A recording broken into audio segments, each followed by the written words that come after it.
What if I told you that the moment most people think their financial journey ends is actually when the biggest wealth-building opportunity of their lives begins?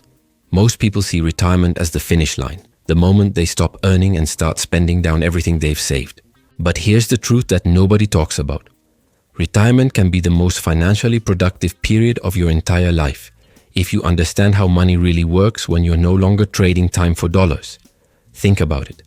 The average American spends 40 years working, saving a modest percentage of their income, and dreaming about the day they can finally stop.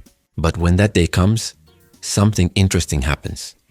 According to recent data from the Employee Benefit Research Institute, the median retirement account balance for Americans aged 60 to 64 is only around $67,000. That's after decades of work. Meanwhile, there's a small group of retirees who enter their golden years, and somehow their wealth continues to grow, sometimes even faster than when they were working. What's the difference? It's not luck, and it's not just about how much they saved. It's about understanding a fundamental principle that changes everything.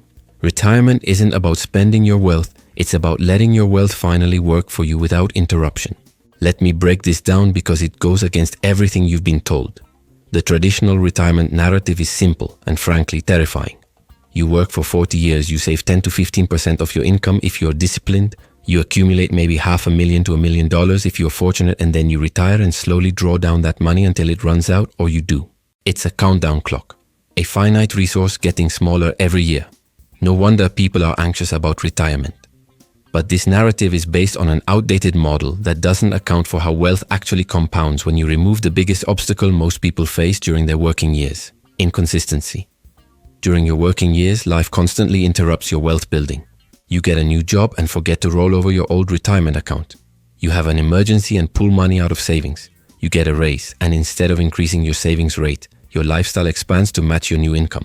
The Federal Reserve reports that the average American household carries over $90,000 in debt, including mortgages, credit cards, student loans, and car payments. All of this creates friction.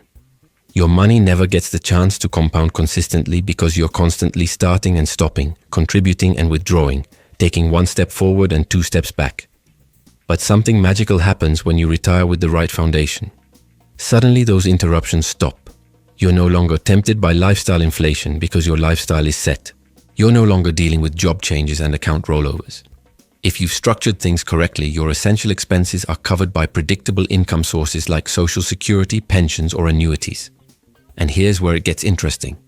Everything above and beyond those essential expenses can be invested with a truly long-term perspective for potentially the first time in your life. Let's talk numbers, because this is where the rubber meets the road.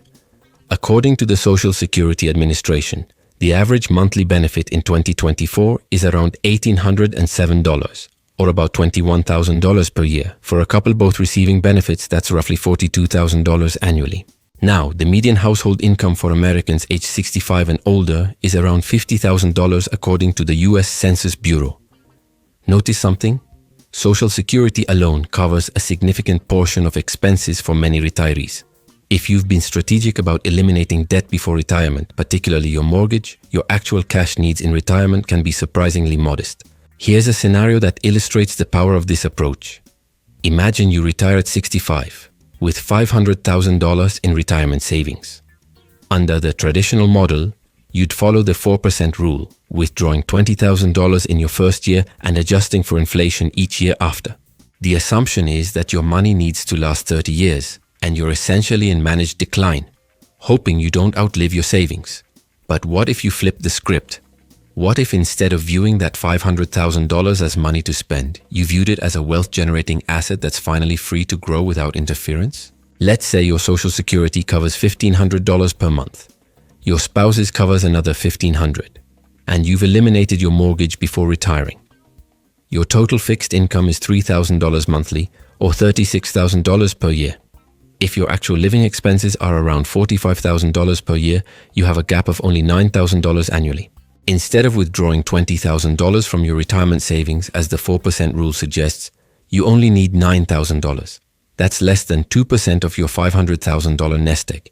Do you see what just happened? Your withdrawal rate is so low that your investments can likely continue growing even after accounting for your withdrawals. Historical market returns tell us that a balanced portfolio of stocks and bonds has averaged around 7 to 8% annually over long periods, though with significant year-to-year variation. Even if we're conservative and assume a 6% average annual return, you're only withdrawing 2%. That means your wealth isn't just sustained, it's actually growing at roughly 4% per year in real terms. Fast forward 10 years. You're now 75 years old, and instead of having $400,000 left as the traditional drawdown model would suggest, you could potentially have over $600,000. Your wealth increased by $100,000 during your retirement, and you never earned another paycheck. But the benefits go deeper than just numbers in an account. When you structure retirement this way, you eliminate the psychological burden that crushes so many retirees, the fear of running out of money. According to research from Allianz, 61% of Americans fear running out of money in retirement more than they fear death itself. Think about that. People are more afraid of being broke than dying. But when your essential expenses are covered by guaranteed income and you're only making minimal withdrawals from your investment portfolio, that fear evaporates. You know with certainty that your bills are paid. Everything else is surplus, and surplus can grow. This approach also gives you incredible flexibility for the things that matter most in retirement. Want to help a grandchild with college expenses? You can do that without jeopardizing your security because you're drawing from growth, not principal. Want to take that dream trip to Europe? Go for it. Your foundation is secure. According to the Bureau of Labor Statistics, average annual expenditures for households aged 65 and older are around $52,000. But here's what's fascinating.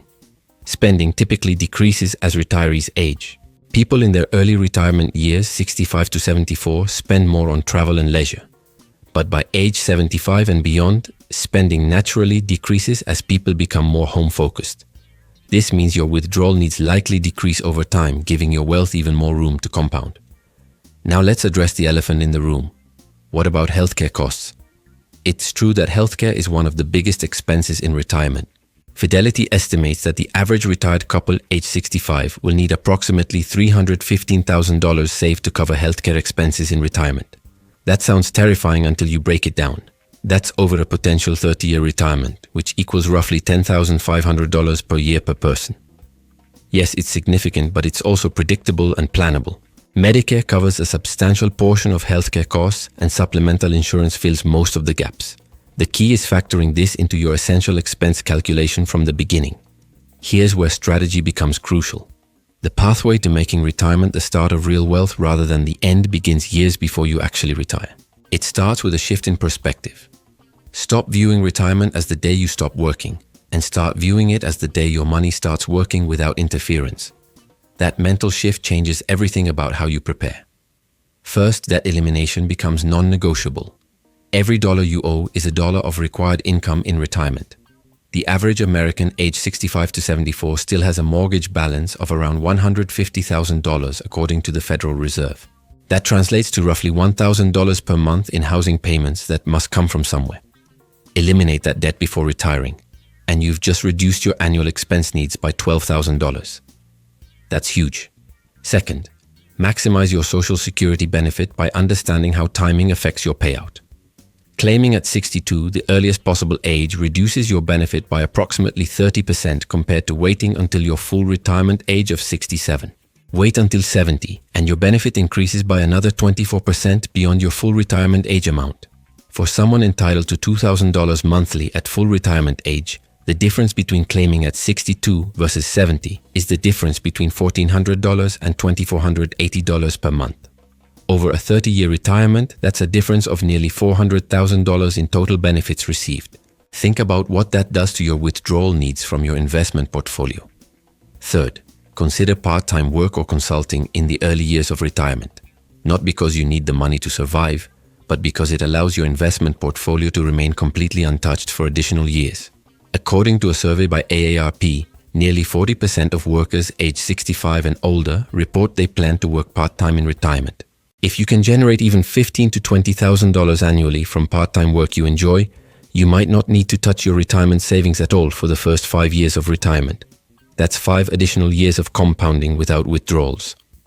On a $500,000 portfolio growing at 6% annually, that's the difference between having $500,000 and having $670,000. An extra $170,000, simply by delaying withdrawals for 5 years. Fourth, consider the geography of retirement. The average cost of living varies dramatically across the United States. According to the Missouri Economic Research and Information Center, the cost of living in states like Mississippi, Arkansas, and Oklahoma is approximately 20 to 30% lower than the national average, while states like California, Hawaii, and New York are 30 to 50% higher. A couple needing $60,000 annually to maintain their lifestyle in California might only need $42,000 in Tennessee for the same quality of life. That $18,000 annual difference over a 30-year retirement equals $540,000 in reduced expenses or additional wealth building capacity. The compound effect of these strategies is exponential, not linear. Let's run a comprehensive example. Meet Sarah and John, both 62 years old. They have $450,000 in retirement savings, their house is paid off, and they are considering retirement. Under the conventional approach, they'd retire immediately, start drawing Social Security at 62, receive a combined $3,300 monthly, supplement with $18,000 annual withdrawals from their portfolio, and hope everything lasts. Fast forward to age 85, and they'd likely have depleted most of their savings, living primarily on Social Security and whatever's left. Now let's look at the strategic approach. Sarah and John decide to work part-time for 3 more years, generating $30,000 annually combined while continuing to contribute to their retirement accounts. They delay Social Security until age 67 for Sarah and 70 for John. When they fully retire, John's benefit is $2,400 monthly, Sarah's is $1,800, for a combined $4,200 monthly or $50,400 annually. Their annual expenses are $55,000, creating a gap of only $4,600 annually, less than 1% of their now $600,000 portfolio that grew during their 3 extra working years. At age 85, Sarah and John don't just have money left. They have over $800,000, significantly more than when they retired. They've lived comfortably for 18 years, helped their grandchildren, traveled extensively, and their wealth grew. More importantly, they never experienced the anxiety of watching their accounts decrease year after year. The psychological difference between these two scenarios is the difference between stress and peace, between restriction and freedom. But here's what makes this truly powerful: generational wealth transfer. According to Cerulli Associates, baby boomers and the silent generation are expected to transfer approximately $68 trillion in wealth over the next 25 years. That's the largest wealth transfer in human history. But most of that wealth will be transferred at death, often inefficiently due to taxes and estate complications. When you structure retirement as a wealth-growing phase rather than a wealth-depleting phase, you create the opportunity to transfer wealth during your lifetime in strategic ways that benefit both you and your heirs while minimizing tax implications. The average inheritance received by American households is around $46,000 according to the Federal Reserve. Imagine if instead of leaving a modest sum at death, you were able to help your children or grandchildren during your lifetime when it matters most, perhaps with a down payment on their first home or starting a business while your own wealth continues growing. That's the power of viewing retirement as a beginning rather than an end. Now I know what some of you are thinking. This all sounds great, but what about market volatility? What if there's a recession right when I retire? This is a legitimate concern. Sequence of returns risk, the danger of experiencing poor market returns early in retirement when you're making withdrawals, is real. But here's the thing. When your withdrawal rate is minimal because most of your expenses are covered by guaranteed income, you have the flexibility to reduce or eliminate withdrawals during down years. You can't do that if you're dependent on portfolio withdrawals for 75% of your living expenses. But if you only need your portfolio for 10 or 20% of expenses, you can simply tighten your belt slightly during a bad market year and let your investments recover without being forced to sell at a loss. According to historical data, the stock market has experienced a correction of 10% or more approximately once every 2 years on average, and a bear market of 20% or more roughly every 3 to 4 years. But the market has also recovered from every single one of these downturns, eventually reaching new highs. The key to surviving market volatility in retirement isn't avoiding the market, it's structuring your finances so you're never forced to sell during a downturn. When your essential needs are met regardless of market performance, volatility becomes an opportunity rather than a threat. Let me share one more crucial insight. The biggest mistake most people make about retirement isn't how much they save or how they invest. It's when they decide to retire. According to research from Stanford Center on Longevity, working just 3 to 6 months longer can significantly improve retirement security, and working a few extra years can dramatically change your financial trajectory. Yet most Americans retire as soon as they're eligible, often at 62, leaving years of earnings, compounding, and Social Security growth on the table. Those extra years aren't just about the paycheck you're earning. They're about the withdrawals you're not making from your portfolio and the additional time your wealth has to compound uninterrupted. Here's the bottom line, and this is what I want you to really internalize. Retirement as traditionally conceived, the day you stop earning and start spending down your savings, is a 20th century concept designed for a world where people worked for one company their entire career, received a pension, and lived maybe 10 to 15 years past retirement. That world no longer exists. Today, people routinely live 25 to 35 years in retirement. Pensions are rare, and the responsibility for retirement security has shifted entirely to individuals. The old model doesn't work anymore. And that's actually good news because it forces us to think differently and discover that retirement can be the most financially rewarding phase of life if we approach it strategically. The retirees who thrive aren't the ones who saved the most during their working years, though that certainly helps. They're the ones who structured their retirement so their wealth could finally grow without the constant interruptions and competing priorities that characterize working life. They're the ones who eliminated debt, maximized Social Security, kept their expenses reasonable, and viewed their retirement portfolio not as money to spend, but as a wealth-generating asset that's finally free to do its job without interference. So here's my challenge to you. Stop thinking about retirement as an ending and start thinking about it as a beginning. The beginning of the period where your money can finally compound without interruption. The beginning of financial peace because your essential needs are covered. The beginning of generational wealth that extends beyond your lifetime. Whether you're 25 or 65, this perspective changes everything about how you prepare and ultimately how you experience your later years. If this way of thinking about retirement resonates with you, if you're ready to see your financial future differently, make sure you're subscribed to this channel because we're going to continue exploring strategies that actually work in the real world. Not theoretical advice, but practical, actionable steps that can transform your financial trajectory regardless of where you're starting from. Retirement isn't the end. It's the start of real wealth, but only if you understand how to structure it correctly. Thanks for watching.